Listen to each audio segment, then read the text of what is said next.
Welcome to Decisive Point, a U.S. Army War College Press production featuring distinguished authors and contributors who get to the heart of the matter in national security affairs. The views and opinions expressed on this podcast are those of the podcast guests and are not necessarily those of the Department of the Army, the U.S. Army War College, or any other agency of the U.S. government. Decisive Point welcomes Dr. Heather Gregg, author of The Grand Strategy of Gertrude Bell, From the Arab Bureau to the Creation of Iraq, which was published by the U.S. Army War College Press in July 2022. Gregg is a professor at the U.S. Army War College's Strategic Studies Institute. She's the author of The Path to Salvation, Religious Violence from the Crusades to Jihad, and Building the Nation, Missed Opportunities in Iraq and Afghanistan. Welcome back to Decisive Point, Heather. Great to be here. Thanks so much for having me. Oh, absolutely. Let's talk about your new monograph. Strategic Studies Institute Director Dr. Carol Evans notes in her 4-year work that the contributions women have made in devising both military strategy and grand strategy are surprisingly understudied and in need of greater attention. What a treat to read about Gertrude Bell.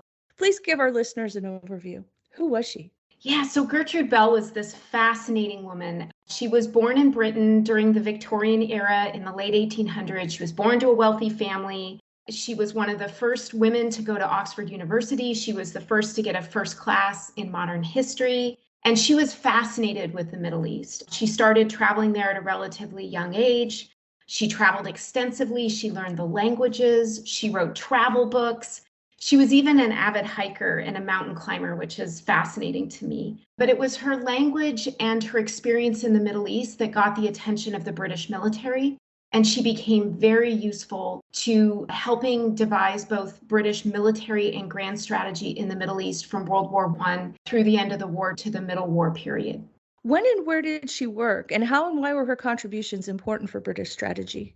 Yeah, so she became part of a small group known as the Arab Bureau that was stood up in 1915 in Cairo. And she worked with between 7 to 14 people, a very small group, including T.E. Lawrence, that we know as Lawrence of Arabia. And she helped devise an unconventional warfare strategy, which was a strategy designed to frustrate and undermine Ottoman authority in the Middle East and on behalf of the British Empire. So she was very instrumental in helping to devise that strategy and work with local leaders. And Lawrence of Arabia became famous because he went out and actually executed the strategy, but she was a part of a small group that formed that strategy. And then after that, she went to what was known as Mesopotamia at the time, what we now know as Iraq. And she helped devise the military occupation of Iraq after the British government and the British military seized it at the end of World War I. And then she actually helped create the modern state of Iraq. And that included putting the first king in power in Iraq, who she knew personally and who T.E. Lawrence had worked with. So she had a huge influence on both what happened during the war and then what happened after the war. So what were some of the techniques that Bell used to operationalize her strategy? Yeah, so she had a really interesting toolkit that I think shows that being a woman is actually an asset in certain circumstances. So for example, she was very, very good at building friendships, and she built friendships that lasted a lifetime in the Middle East, but also back in Britain. And so one example of this is there was a bit of a fight that broke out between the Cairo office and the office in Delhi about who should control the Middle East. Should it be the government of India, the British government in India, or should it be Cairo, or should it be London? And Gertrude Bell happened to be lifelong friends with the viceroy at the time, who was in India. And she was dispatched to go to India and to smooth over this problem, which she did. So I think that's a fascinating example of how this relationship she had had for a long time, she was able to work quiet diplomacy, friendship diplomacy, and resolve that problem.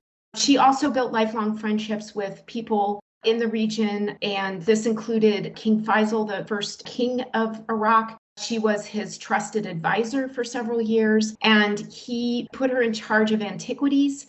And she helped create laws for Iraq that protected their antiquities from Western archaeologists coming in and taking antiquities. So her relationship building was just phenomenal, and I think very important. The second thing she did, which I thought was really interesting, was she was very good at throwing parties. And this might sound very superfluous, but it actually isn't.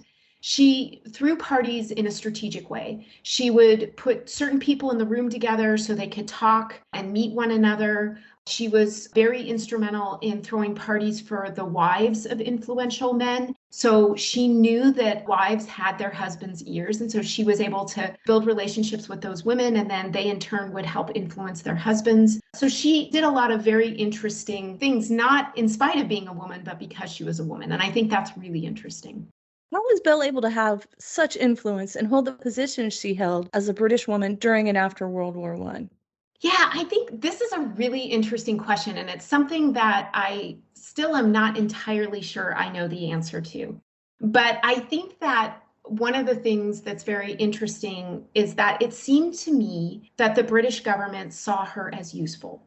And that was the priority, that they knew that she had on the ground experience, she had language experience, she understood tribal dynamics and key leaders and their relationships to one another, and they saw this as useful. So it's surprising how little conversation there was about her being a woman and how much that her expertise was valued. I would also say that once again, her friendships were very important. So the fact that she knew T.E. Lawrence mattered. He was at the Arab Bureau first in Cairo. The first director of the Arab Bureau was actually not in the military. He was an academic, an archaeologist, and they had also met on a dig. And so she knew him. So I think that was important too. But I think overall, this is a fascinating story about seeing someone as an expert first and then seeing their gender second. And so that's a very interesting and I think important contribution that her legacy has made.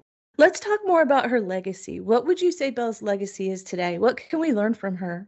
Yeah, I think there's just a lot of things that are deeply relevant for today. I've already mentioned that, building friendships is incredibly important.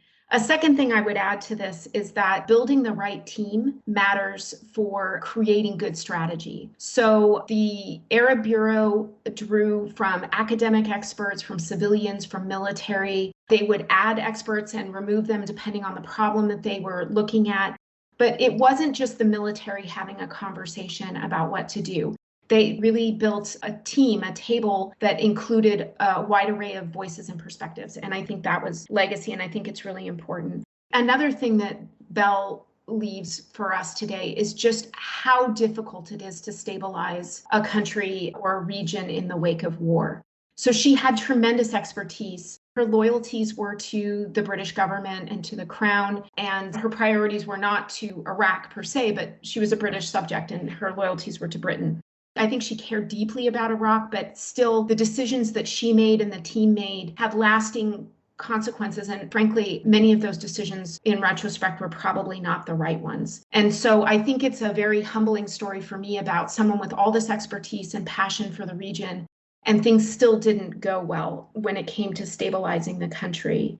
I would say also that she had a real emphasis on working through the local population to shape dynamics. And again, Bell is a very confusing person to me because she cared deeply about the local population and cared deeply about the region, but then she would pick and choose when she listened to the local population. So when they chose to put King Faisal on the throne, make him the leader of Iraq, he was not Iraqi. He had never been to Iraq. He was the leader that Bell knew and that the British knew, not the Iraqis. And so she didn't listen, I think, as well as she should have in that instance. But in other places she did, and she cared deeply about the local population. So I think, for me, the big lasting takeaway is that stabilizing a state is very, very difficult to do in the wake of war. Do you have any final thoughts before we wrap up? I'd like to take a moment to thank the press for this opportunity to write about this fascinating woman. This was a COVID project for me. Gertrude Bell's letters and documents are all digitized. They sit on the University of Newcastle's website in Britain. They're excellent. They're easy to navigate. And it was just a tremendous opportunity to learn about this woman and learn from her. Thank you for this opportunity, Stephanie, to speak with you about Gertrude. And I hope that our listeners will download the manuscript and read it. Well, thank you so much for being here. This was a real pleasure. Thank you so much, Stephanie. If you enjoyed this podcast and would like to learn more about Gertrude Bell, download the monograph at press.armywarcollege.edu/monographs. If you enjoyed this episode of Decisive Point and would like to hear more, look for us on Amazon Music, Spotify, Apple Podcast, Stitcher, and any other major podcast platform.